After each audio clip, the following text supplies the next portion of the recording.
Okay, this is okay, it's showing me live here. Um okay, so I just wanted to touch base a little bit here on the um it's not a theory, it's a fact from what I've seen related to media.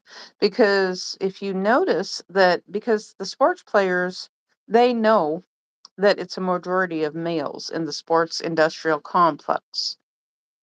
And so they're people are just not going to be interested in them at all. Women are just not going to be interested in sports that much because it's a man dominated field.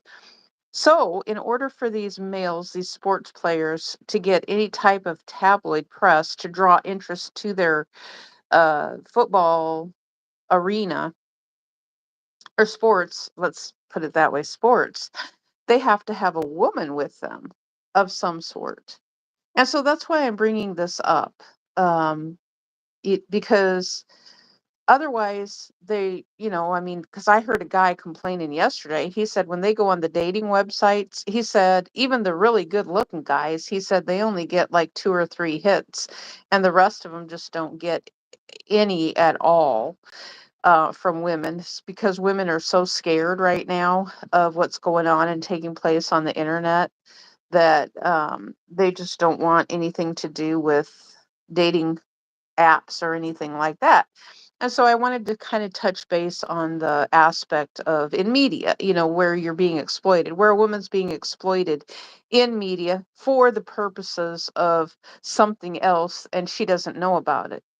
And so I'm applying that to sports as well, like, oh, who is dating who? It's kind of that high school juvenile thing, where in high school um you have I mean you see a little bit of it in high school when I remember back to those days. I know the girls who were dating the football players, it was always like, oh well, which star football player is dating who? And I always thought of myself as like, oh my gosh, I'm not in the caliber of dating a football player, even though I did in high school. He was from another town and it was smaller than the town I was in. I mean, because the football players are a dime a dozen when you're in high school. It's really not that hard to actually date a football player when you're in high school because at some time or another they probably have played football. It's just that they made a big deal about the star, and I think that high school actually needs to take a look at theirself with that, as does sports, where they place such a huge emphasis on one player. That's the quarterback, and even in basketball, it's some of they just pick out some of the players who shoot baskets a little bit better and they fixate on them. That's what they're doing. Well, that's one thing, Now, high school, granted, the great thing about that is they're not throwing around their high school girlfriend's name. And I don't believe that college is either. College isn't doing that, I don't believe. Yet not yet anyway. They're probably headed in that direction, or maybe some of them have. Now, professional sports. Now, okay, look at Taylor Swift. Um, And I mean, the thing is that Disney's pointing out, they are pointing this stuff out with Taylor Swift. When you think about it, that Travis Kelsey, he needs to have a woman so the tabloid gossip talks about him. The other thing I think is don't talk about him. So if that's all they're going to play, I mean, that's the only thing they have. The only thing they have to actually draw additional interest to sports players is for them dating some famous woman.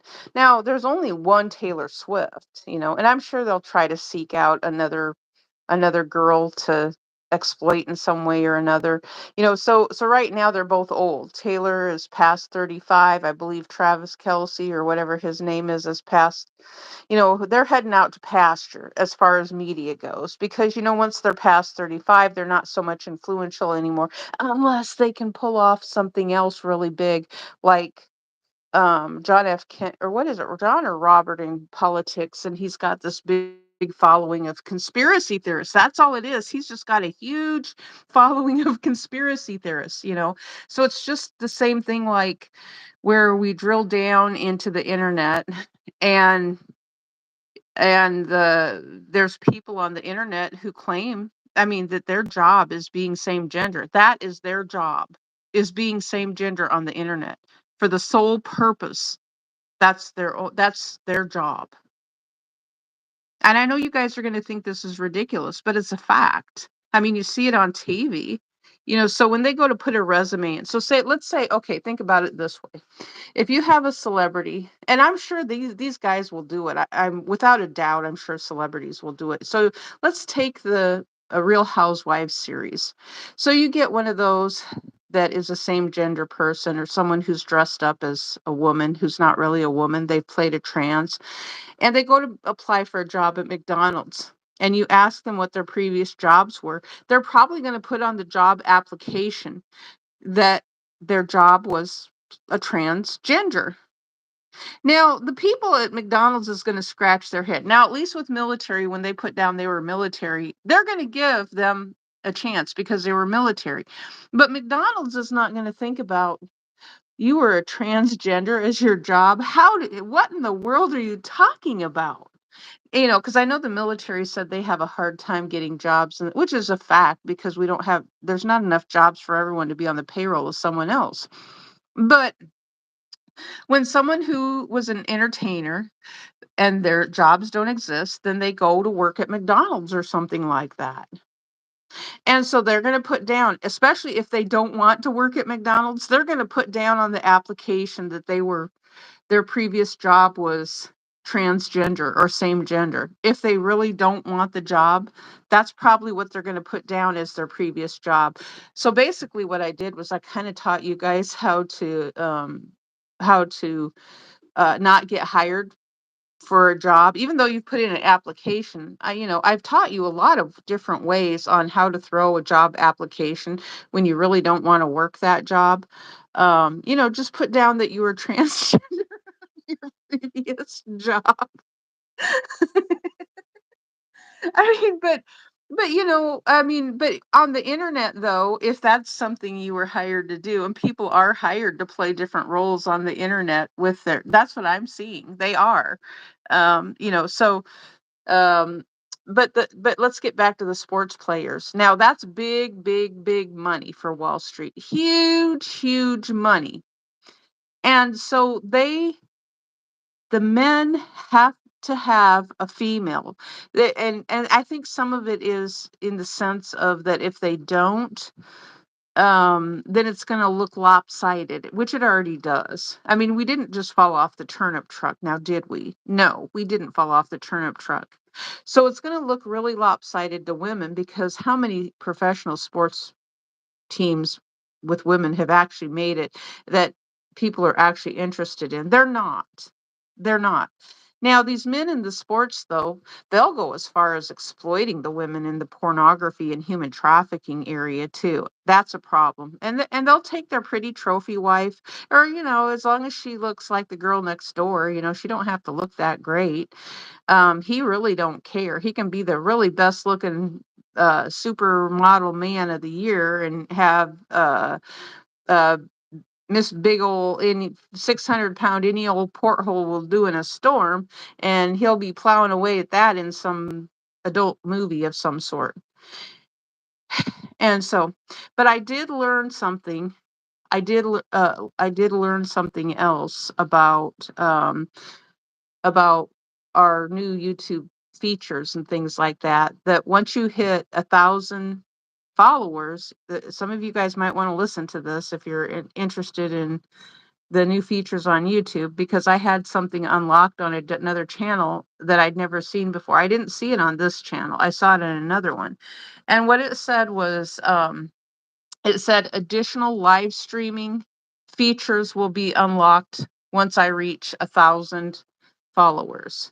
And so it sounds like they're kind of holding back on distributing the videos within the first 1,000 followers on YouTube. And then it says there's additional live streaming functions that will be unlocked once you reach the 1,000. And so this channel, I'm a little bit closer. I don't know what the, and maybe this is the channel I will go with. I don't know. I mean, because I have, I'm just kind of trying out some different channels to see what works. It's like throwing Jello to the wall. You see what sticks. And when you throw Jello to the wall, the majority of the Jello doesn't stick, right? Or you never know what sticks. You never know what's going to work. So, that's all I'm doing. Hello, who is that? Martin Alminger.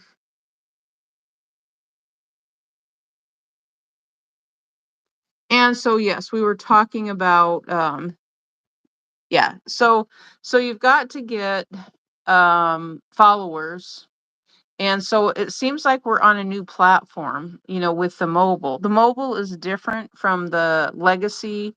I think there's a legacy. We're still the same people. As someone said last night, a lot of us are still the same people. We haven't changed, even though we have to use different types of things now and different accounts. And YouTube is purging out things. Google is purging out things that are old and coming up with different things.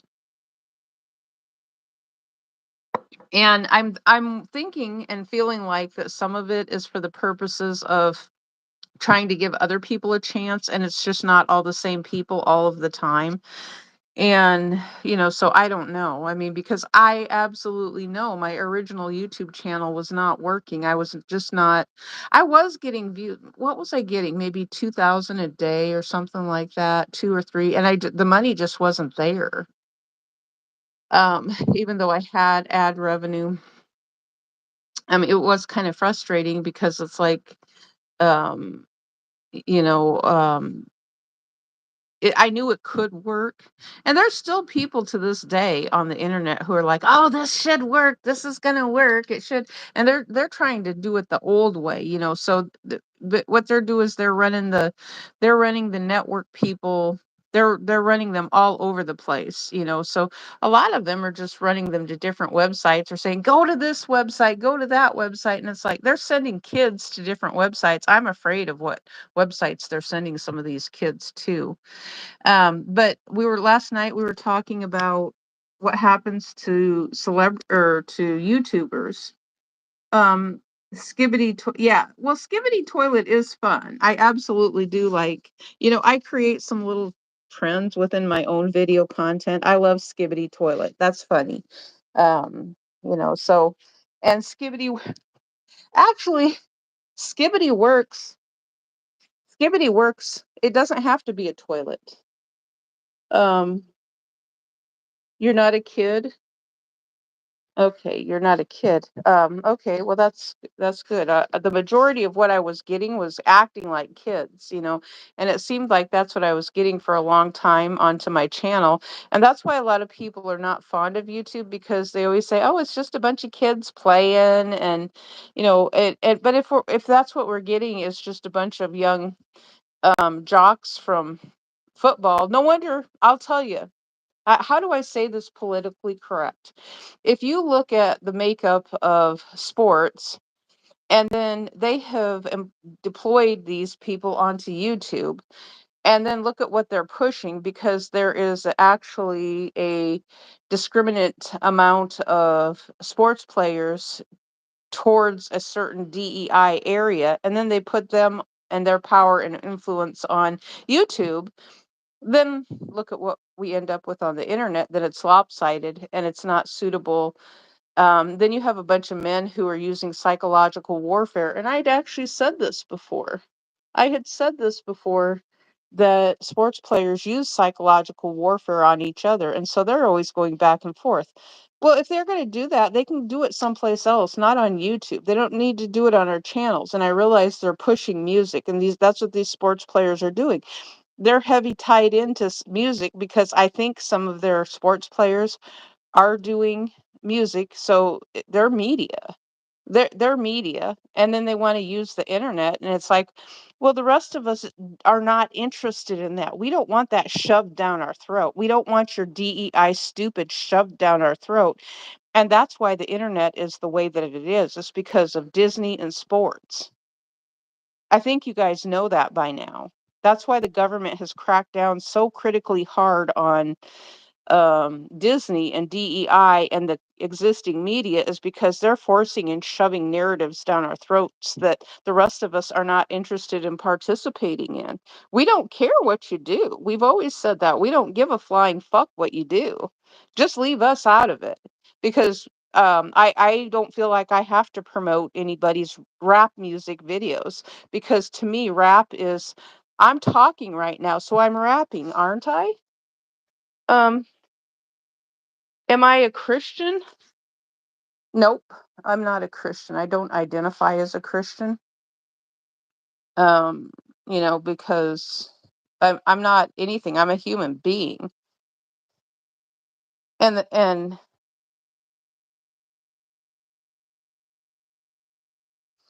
and so I don't, if that's one of the things though with the labeling is, in order for keywords to work though on the internet, you have to have some sort of a label. And that is what has made YouTube so lopsided, where you have legacy media and all these stupid reality TV shows. um I'm fine with that you not having anything to do with me because I said I'm not Christian. I'm perfectly fine with that. I'm not offended at all. Because if that's what you're looking for as an argument, I'm perfectly fine with that. um you know if you're that shallow. I mean, and most Christians are that shallow. They are. Even the younger generation isn't that shallow. The young millennial generation and the generation after that, even Generation X, they're not that shallow. Um, so uh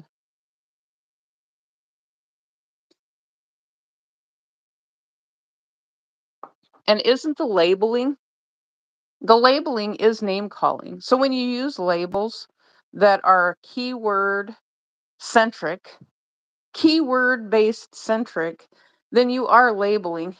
I don't know. Let's see if I can find some of them here on YouTube that are keyword based.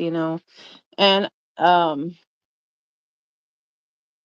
oh, here's a good one. I mean, I like this word. This guy says under attack, more attacks on the Constitution.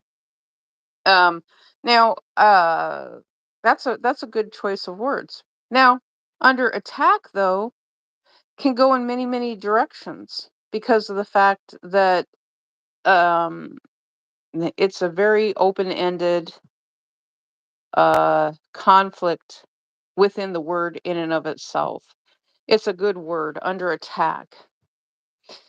And, so there is a narrative coming out of the organized media that does attack the Constitution in some mindless ways. It's just like, well, this is what they want it to be, and they don't want to see it any other way.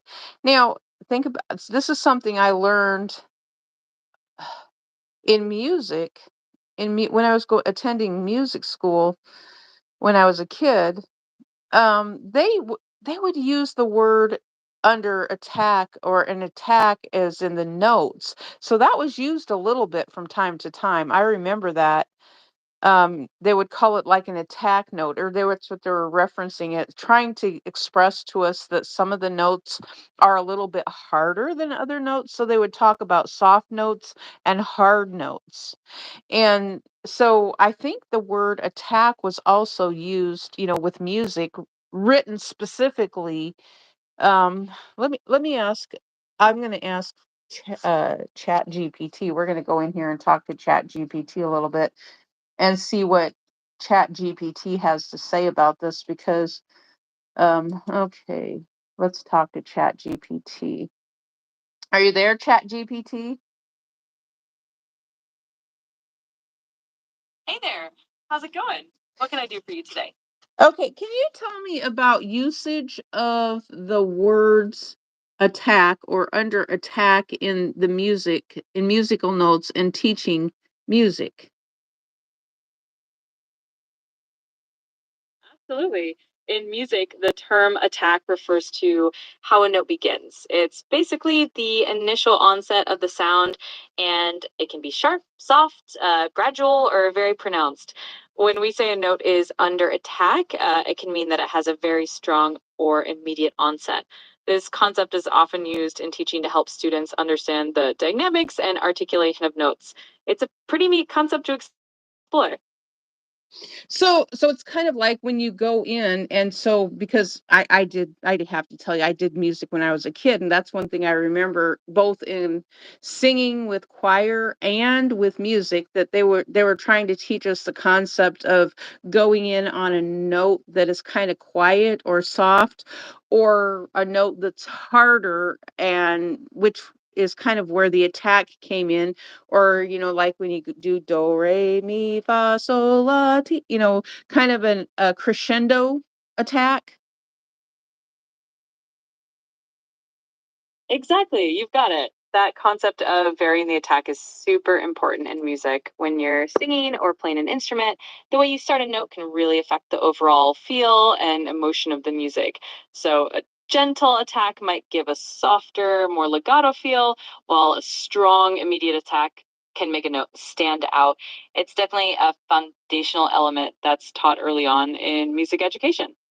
Well, and it would be kind of the same thing. I remember when we were using the timpanis in orchestra and band, and they were playing, and the timpanis typically were referenced as an under attack, or the drum chorus line was referenced as under attack because they're loud. So it kind of the reference was very similar in under attack within the music field, attacking the musical notes, but it's not meant in a malicious or harmful way, being under attack in that sense. Absolutely. That's a great analogy. When you think of instruments like timpani or drums, their attack is really forceful and immediate, which is why they can stand out so much in an orchestral or band setting. The term under attack in that context is definitely more about the intensity and the dramatic impact of those notes. Rather than anything negative, it's all about the energy and the expression that it brings to the music. All right, thanks, Chat GPT. I'll talk to you later. You're welcome. It was great chatting with you. Feel free to reach out anytime. Take care. Okay, so yeah, I knew that was stuck in my brain, related to under attack. Um, and this guy who came up when, and I get that when what he's talking about more attacks on the Constitution. But the Constitution is open for interpretation, I believe. It's kind of like the Bible should be. The Bible should be open for interpretation. Most Christians don't want the Bible to be for interpretation. Now, our United States Constitution is open for interpretation. However, I don't know where to find the full written texts of the Constitution. So what did RB says? There's no reason to go to church unless there is a woman waiting for you before you walked through the door. Um, um, I mean, well, and that's the principle they've been talking about related to same gender. And I get the thing with the same gender. So the same gender is the thing I've thrown out related to football players. When you have sports is a majority males, every sports player should be in a same gender relationship. So let's throw all that to sports. Every Absolutely no male in sports should have a woman at all, because they're entertainment. And let's hand that over to sports. They can do it. you know um I'm willing to go that far, because I'm not, now granted, that does become influencing, and it's going to be a big turnoff for people who go into that field when they're just surrounded by males all the time. That's the principle of the matter. Now, I agree, and I spoke out about this, and I got annihilated back in 2010 when I spoke out about it, because President Obama was talking about the right to love whoever you want to. I wasn't thinking about the concept of same gender towards church, though. And now I see that part, because that wasn't as clear. That makes sense, and because church, I didn't realize that the church people on the internet, especially, had gotten so nasty. Now, there's probably places I didn't know about. I've seen it on YouTube since. I see it on YouTube every day now. So maybe President Obama could have been projecting a future of what was going to happen. And I think very well he probably was projecting a future of the church attacking people further on the internet. And that's what we end up with now. There's two things that we end up with on the internet that are very, very strong and nasty. One is pornography and sex abuses. The other is church and attacking and rejecting people from church. Now, why does church do that? Because that makes no sense to me. Why church actually rejects people, and they're forcing a way of life is what church is doing. They're very forceful in their ideology, and it's the same thing that sports players is very forceful in their ideology. With Wall Street and money, it's the same. I mean, they're all tied together. uh and like on TV, on television, there's all these church channels that opened up now. They want money. I mean, they if they don't have money coming in, they have no offering coming in. They're in those pastors are in the same boat. And so I watched this very arrogant man in the past month. Very, very arrogant. He's like, "Oh, I'm just on YouTube just to entertain. I go to my real job being a deacon on the weekends." So it's basically him is saying that he's has a real job being a deacon. Well, let me ask this: how do they pay all these deacons, or as part of the Catholic charities and the Catholic stuff over in the Vatican? They've got to have money that's funding them somehow, or they're just part of entertainment. So hopefully Princess Kate will end up on the arm of one of the deacons or something like that. You never know. I mean, because it's not been unheard of that those priests have not done well. The Catholic Church has always been come down hard on. Churches have always been come down hard on because they're nasty. When it comes to helping people, they just won't. They're out there to help their own selves. And for that reason, I don't care. Right? I'm at the point of I don't care. I spoke out about church before. I feel a lot more comfortable now. Okay, back when I spoke out about church that I didn't like it the first time, um, then people kind of started abandoning me. And it's like, well, why are you guys doing this? It's like I'm still the same person I always was. I feel like I'm talking about something, I'm being more open. I'm sharing that I don't like church and my kids don't like church. And it's like if my kids don't like church and I don't like church, I'm thinking there's a lot more people in my generation, and you guys would be floored to know about my generation because you guys are going to get someone projected and they said that the old senior citizens now are going to get nasty with the younger generation. And I don't mean nasty in a negative way, nasty in a way of saying, look, we've lived some life experiences. We weren't born yesterday. We just didn't fall out of the tree and just appear here out of nowhere. We have some life's experiences and we know what's going on. We're not stupid. We don't want to go into an assisted living and have a bunch of angry young people angry at us because of inflation and then taking it out on us because the greedy money people are the ones who are being greedy and taking advantage of everyone. Uh, so um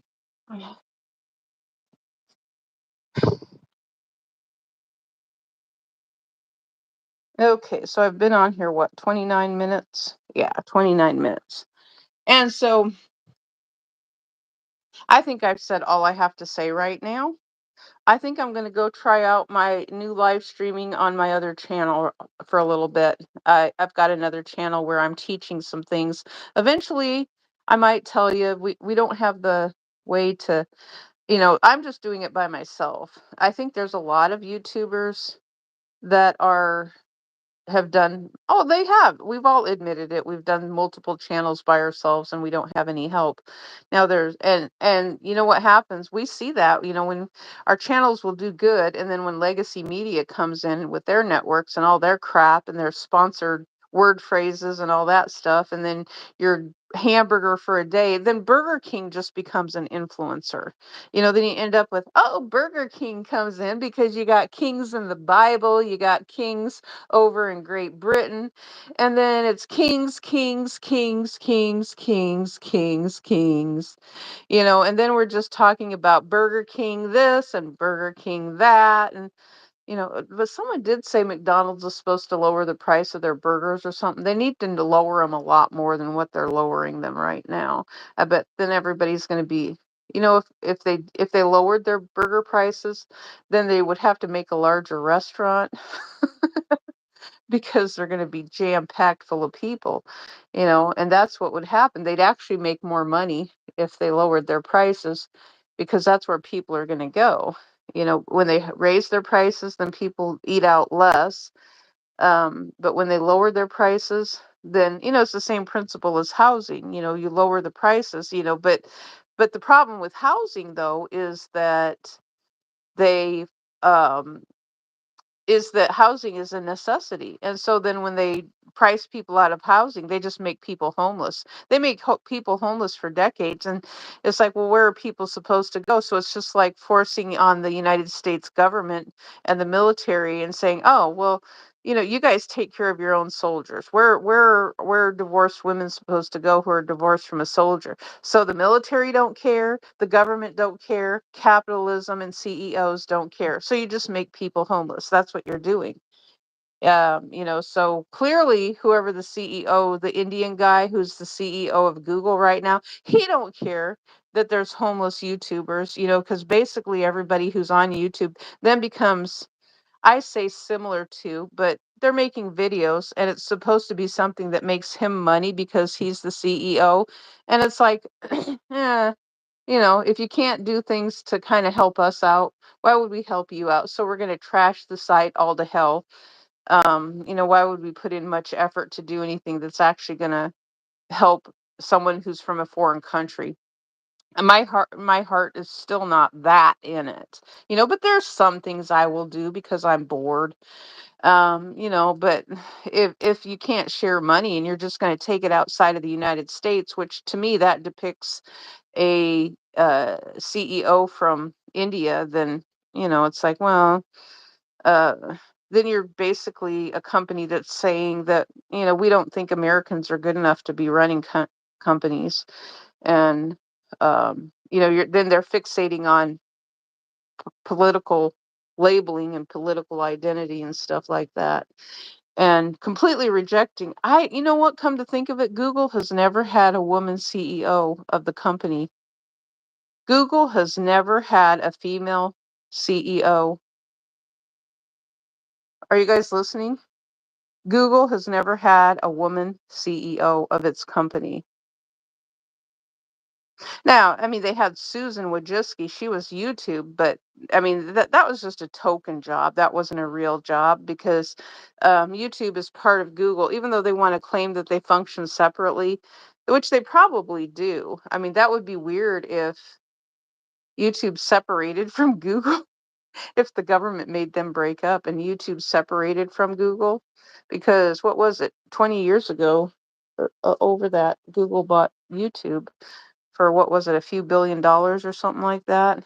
And yeah, it's a monopoly. I get that, and they do have a fair amount of different people who are working in the organization. It's not like, so I can't be too hard on the guy from India uh, who's doing stuff, but they have two of them. Like yeah, they have at least two of them from India, and it's like, why do we have to have all these guys from India? I'm tired of hearing about how much smarter people in other countries are supposed to be than us. I'm tired of taking a low key role. It just bores me. It really does, because I'm a woman And it's like we've never had a woman president in the United States. I'm tired of taking a low key handmaiden role, So I'm just gonna make you some half-assed mediocre content that and just ramble on and on and on and on and on, and it's kind of be boring that nobody's really gonna watch it or identify with it, and I'm just gonna keep talking about inflation, how the corporations are greedy, and they're the problem. They are the problem. And if you're a good CEO, you're going to listen to this because I know myself. What I did was when I made my YouTube channel, the thing that I did was I labeled myself as a CEO, even though I knew I was. Well, technically, I sort of was. I was a person of one by myself. And I thought, okay, if this was a company, I'm a CEO, then there's certain things I do need to listen to from the people who are following me. But there's a bunch of things that were out of my control. One of them was the advertising that showed up next to videos. So what they were talking about was that there was people who was putting stuff up. They were getting pornography, and I didn't think of it at that time that if they were getting, and they were blaming me for it. Now, if they were getting pornography, that's because they were watching pornography on their computers. That's why. And so they were blaming me for getting pornography on their videos, but that means they were watching it their self. So they were getting advertisements. So it was interest based. So if someone is looking at a lot of pornography or something like that, it's most likely that they're going to get a whole bunch of pornographic suggestions on their computer. So that's a wife and a husband. And so the wife is all there. She's there all innocent, and she's like, "Well, I don't watch that, and I know Bobby doesn't watch it either. He's not going to be doing stuff like that. Here he is 65, 70 years old. Bobby is not going to be looking at pornography." And I'm thinking, "Oh, yes, Bobby is going to be looking at pornography because if you have it showing up there, absolutely someone in your area, if you're on a shared modem, it's likely that somebody in your shared modem area has been looking at pornography, and that's why it's coming up. Because it does stick in the modem too. It's not just the computer, it sticks in the modem. And until the modem is flushed, the modem has to be a complete flush. It's one of those flushes where it might take 15 minutes for the modem to flush out. And a lot of places, even the internet companies will flush things out every once in a while, and the phone companies, I believe, they flush things out every once in a while, but I've heard it takes about 6 months because it's like when you put in a credit card number, it can stick in a modem. Unfortunately, that's just how it is. It can stick in there, and um, you know and the modem is a separate place where it sticks at from where your location and where you're at. So you could be visiting Washington State, and then you went back to your home state in South Dakota, and your credit card number can be stuck in Washington State modem somewhere while you've gone back to South Dakota. So that's why the stuff comes up. It's like Google taught us. That's what they taught me about the internet, is that things come up segmented like that. And so that's why the views on YouTube don't always reflect correctly, because of the fact that they come in at different times. And and there can be a pause, when you get a bunch of this was normal at the beginning of YouTube too, and there was a pause right at around 300 or so. There was a pause. Right now, I think YouTube has done something where they pause it. They have different pauses, I think. That's what I'm noticing. There's different pauses. It's not all the same number. It's not just pausing at 300, because that's what everybody was noticing, the 300. I believe there's different pauses now, not just one specific number. I think they're using a different type of a pause and a different way to do things and a different way to get views. And it's to keep those who are trying to figure out the algorithm, I think it's to keep them guessing at what works and what doesn't work so they can't game the system. They're making it harder to game the system. That's what I think. And I think it should be done that way because otherwise then it's just the same people who the network, the ones who are buying the viewers from foreign countries, and a lot of people have talked about that. And then now the foreign people are like, oh, well, what are we going to do for jobs? It's like, well, your job is not a real job. Your job is not being a viewer. If you're going to do something like that, you need to go to Los Angeles and see if you can't get in the audience of The Price is Right. You need to go audition to be an entertainer in Los Angeles and see if Drew Carey is hiring people to be in his audience. And then you might get hired to be in the audience. But YouTube doesn't do that. We don't do that on YouTube. We don't hire audiences. Um, or you need to make your own audience over in your own country. So you make your own game shows in your own country, and then you play them for people in your own country, and you stop bothering the United States of America for that because we're not interested in what you're doing. I know I'm not. There might be some other people who would watch it, but I'm just speaking for myself. It's not something I'm that interested in. Just like our Bollywood stuff that was coming up and women dancing around in costume dresses and stuff like that. And the thing I'll say about that is you are not seeking asylum. If you're in the United States and you're an India type person and you've got costumes, what were you seeking asylum from? Because you brought your costumes with you over the border? And so what are you seeking asylum from? Or, so you're lying about your why you came to the United States and you just wanted to come to make some money in the United States and you really weren't seeking asylum from anything at all. And you're just an entertainer. So um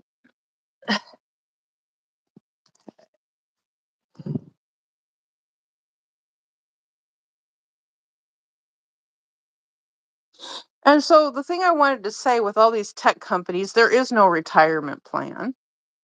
They don't have a retirement plan for anybody. It's just kind of a you're on your own. The CEOs of tech companies, they don't care. I mean, the CEO is just one person. He wants to make the money for himself. And with Google, it's a guy. I mean, Google has never had a woman CEO before. I don't think Twitter has either. Twitter's never had a woman that I know of, or X or whatever it's called now. You're going to find that the majority of them in the tech companies that are successful are males. Why is the money being backed to males and it's even to foreign people, not even women? So it's a hard time for women getting into the tech fields on the internet, and being the leader of something. I just have to raise these issues. Um, you know, it's the same principle as men saying, "Well, we don't want to be voting for a woman just because she's a woman." It's like, okay, well, we've had 250 years of men as president. When do we get a woman? I mean, so on one hand, you profess that there are differences between men and women. You want to profess that, but with president, you want to profess it doesn't matter whether you have a man or a woman. So are you implying that I'm confused is what you're implying at here because you don't want to vote for a president because he's a woman, or you don't want to vote for a woman because she's a woman. So there is a same gender good old boys club gender stereotype there. You don't want to vote for a woman as president, so that means you want us to just accept things how they are. That's basically what you're saying. You want us to just accept that. You just want us to accept that we have a man as president, and you want to guilt shame us, and you want to fuck shame us and say, oh, go do your job and be a woman, lay down and fuck your husband and be a good little girl and shut the fuck up. That's what you're saying. That's what you're telling us, to shut the fuck up, go find some husband and distract yourself and have a few dozen babies, maybe 3 or 4 dozen babies for him to keep yourself busy, shut the fuck up, and then he's going to beat you along the way. That's the direction you're headed in the United States right now. Just beat her into submission until she's dead. Well, yeah, then he'd have a few dozen babies to take care of by himself. He's that stupid. Is that what you want? That's the direction you're headed. That's the direction you're headed. You're going to get the more angry women. Remember that old saying, if mama ain't happy, ain't no one happy?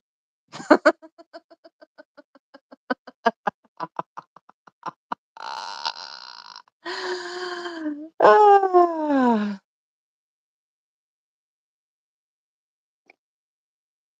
I mean, I can talk about this. I've had a lifetime of this. I've had a lifetime of this. I know what I'm talking about. So when my own life repeats and I've lived it, I'm talking based off my life experiences. So you guys can go on up into your clown, stupid ass, dumbass land and say, oh, nothing on the internet is real. It's all fake. You're full of fucking shit. I'll tell you that right now.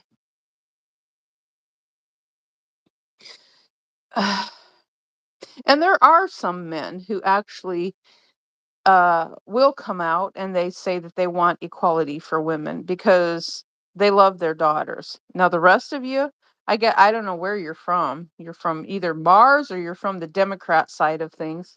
Now the Republicans aren't any better either. I don't like to give them to, they're a monopoly. The both Let's put the Republicans and Democrats together. They're a monopoly together. No matter what party it is, they're a monopoly. It's a money monopoly. And so then the money becomes the monopoly because you got a dumbass corporation who dumps a bunch of money into, and then they expect favors. And that's what they want, is they want favoritism. And so they can seat a politician into office who's working for that corporation. And then when they get out, then they go work for that corporation. And the purpose of that is so that they want insider information. That's what that's about, is insider information. Insider information.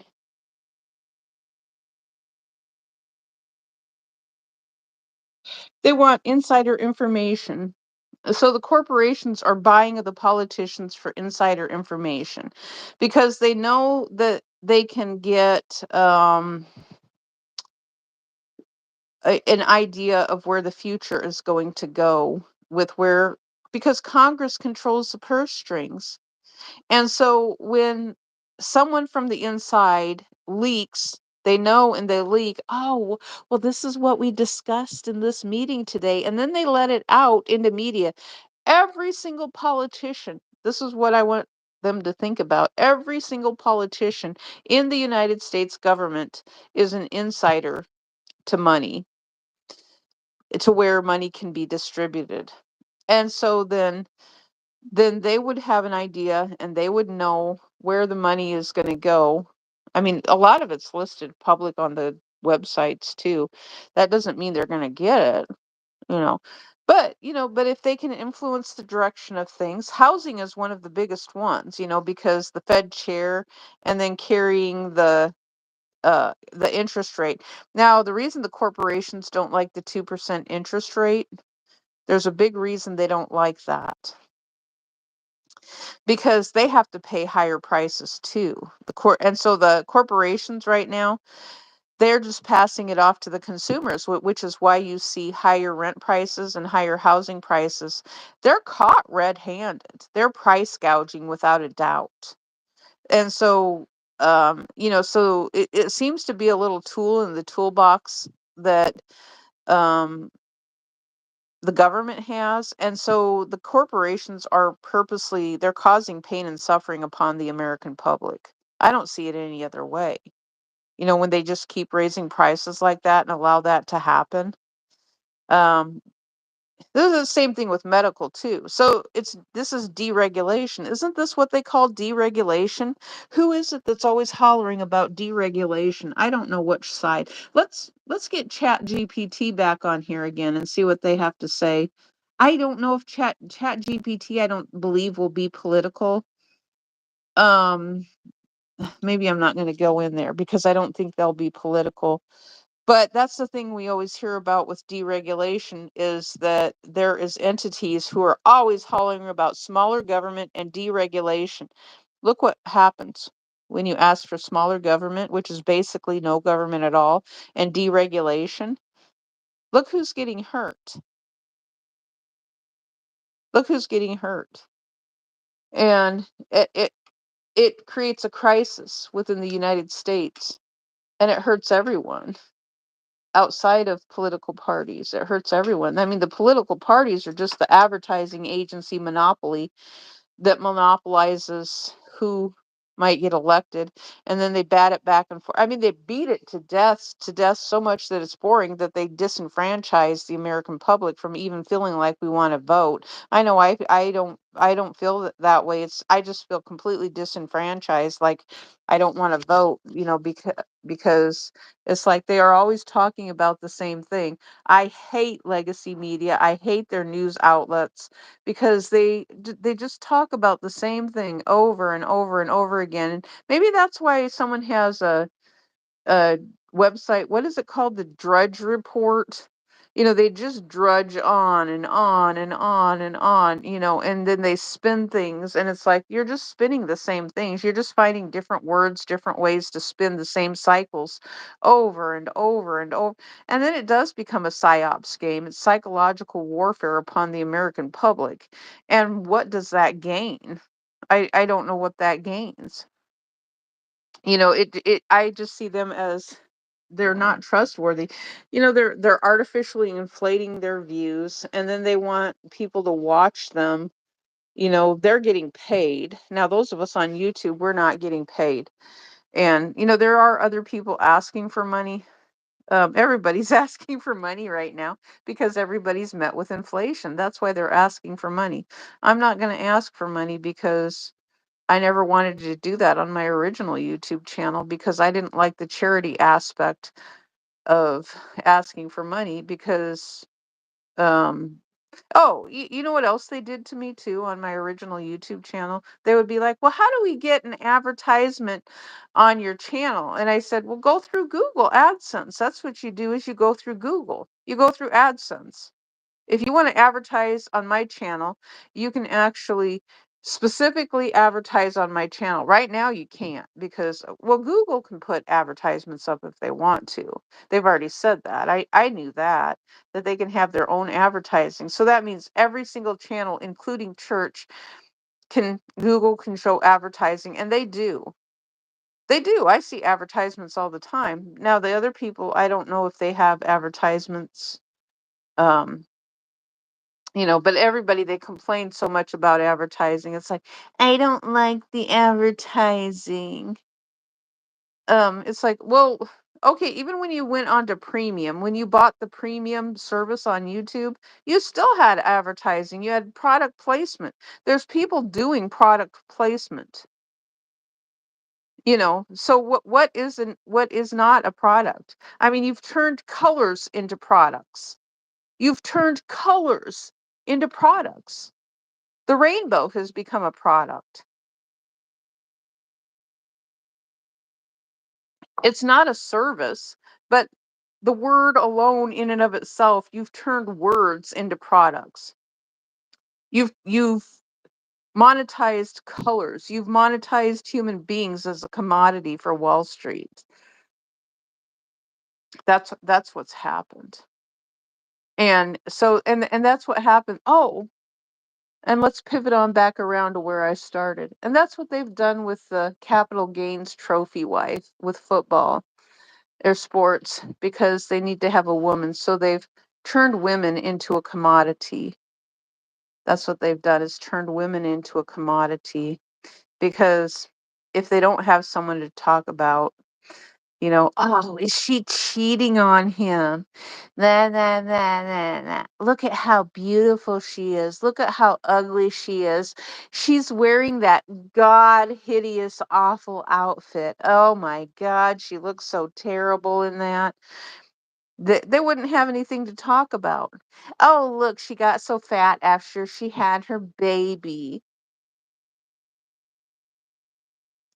I can't believe her handlers let her out of the house like that. He needs to be embarrassed of his wife. She looks like a drunk. She looks like a lush. She was seen with this man the other day. She was seen with that man. Well, then you know what happens? Then this is what happens. So the wife just becomes famous, and then just for being famous because she was married to the football player, and then the attention goes to her instead of him. Kind of like Tiger Woods when he had all his women. And remember, Tiger Woods, the majority of his women were white women. They weren't, they were white women, which I thought was kind of funny. I mean, Tiger Woods wouldn't date someone else. He only dated white women, which I found kind of funny. It was just true, though. But he's just kind of disappeared. And the picture I saw of him the other day, he looks old. Tiger Woods looks like he's about 60 right now. I mean, he's gotten fat. He's fat and he looks like he's about 60. Um, but they keep showing, I think they're showing old clips from when he was younger on, so they make it look like he's in really good shape. But I heard that he had a lot of problems. He had a lot of medical issues, and then he had his drug problems and all that stuff. And kind of like OJ got really fat as hell too before he died. Because he just, it looks like he just ate bad. I was shocked that OJ didn't have diabetes and all that stuff, and heart disease, and he looked like he ate the whole buffet. That's what it looked like. He probably sat there and ate the whole buffet of food uh at the White Castle. Well, they don't have a buffet, do they? At the what's a buffet called? Buffet China King or something like that, or what were some of those old buffet places called where you could, I don't even know anymore. It's been so long and they got so gall darned expensive that um you know it wasn't worth it. So if you're going in there and it's to eat, you can't take a doggy bag with you. So it's like, well, if you can't take a doggy bag with you, why even bother going in? They used to let you take a doggy bag from the buffet, and then they stopped doing that. And even Olive Garden, they wouldn't let you take a doggy bag. They told you had to eat the food. That's why people started taking big purses and diaper bags and stuff like that. And then they would put the food inside of the bag to take it with them, so they could have some extra food. Otherwise, you're paying this huge price, and it's like, well, and they would rather that you waste the food. That's what Olive Garden was doing. They'd rather that you waste the food because you didn't eat it all there than take it with you. So if you ordered extra food, they didn't want you taking it with you. They said you had to eat it all inside, and they didn't tell you from the beginning that you had to eat all the food inside with their all you can eat specials. I thought that was kind of messed up. And then they would rather waste the food. They would rather throw it out than let you take it with you. And that's what would happen. I actually had that happen. I went to Olive Garden. I never went again after that. The last time I remember, the last time I went to Olive Garden, they had a all you can eat special, and they told me and the ex old man that we had to eat all the food there. Because what we did was we ordered a couple of times. They were always coming and asking us if we wanted more food. We said yes, so we ordered one last time, and then we ate a little bit from it and told the woman we wanted a doggy bag or a styrofoam tray, and she's like, "Oh, you have to eat all of it here." So we left like full plates of food, like shrimp, all that expensive food. We had to leave all that stuff there because they wouldn't let us take it with us. And I never ate there again. I was trying. My intentions wasn't to be fat, from but they were wanting us to eat all the food there. I thought, what a bunch of jerks. That's your business model, is to draw people in and then waste the food. And when you tell them you have to eat it all there and you can't take it with you, I'm sure you had a lot of other people do the same thing. Maybe that's a special you shouldn't be running. Maybe you should lower your prices, and lower your prices a lot. Otherwise, you're just contributing to fat people. It's not like uh, it's not like they have the best practices when it comes to really good food anyway, and the food's not affordable for senior citizens and people who are trying not to.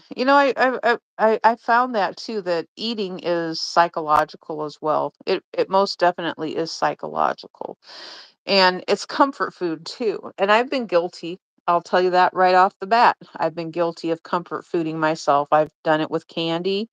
I've done it with ice cream. The things that make you feel comfortable. Oh, sometimes I've done it with things that are good, like, I don't know what it is about pickles. There's a comfort nature about pickled food with vinegar in it, and I don't know what that is. Olives. Olives is a comfort food for me too. I don't know if there's something in them, or if it's because of a memory. Maybe that's what it is. It could be a memory, but olives, I totally love olives. They're a comfort food for me. The heart of palms are a comfort food for me. The heart of palms. So, oh, I know what it is. I just figured out what it is, because the dill pickles and canning, it kind of goes back to my mom and my grandma when they were canning and stuff. I'm wondering, think that might be what it is. And my grandma's house always smelled like dill pickles. I don't know why, but it did. I think it was a mold smell, but it also smelled like canning when she canned. And so when I would go and visit her, it just had this canning smell. Or maybe I was just remembering that, but I remember grandma would can every once in a while when I was a little girl. She didn't do it all the time. My mom did it more often, but grandma, she did can food every once in a while. She found time she taught special education, and she found time between her teachings, and especially in the summertime before she went back to school, she would find time to can food up, and she'd put it in the basement and stock it up for the winter for her and grandpa. But they had a beautiful garden, and I was thinking about that too recently, that one of my memories after my grandparents died, I just had this memory that just came back. It was a dream, actually. And after they died, for it was several years, it was like, um I had this dream that the house was given to me, which it wasn't. It wasn't. But I had well, it not that it was. Yeah, I had a dream that it was given to me for some reason. But it wasn't.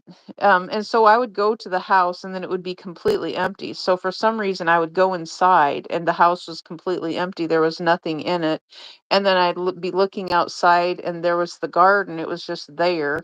And then I remembered grandma's flower garden. So that was such a strange dream.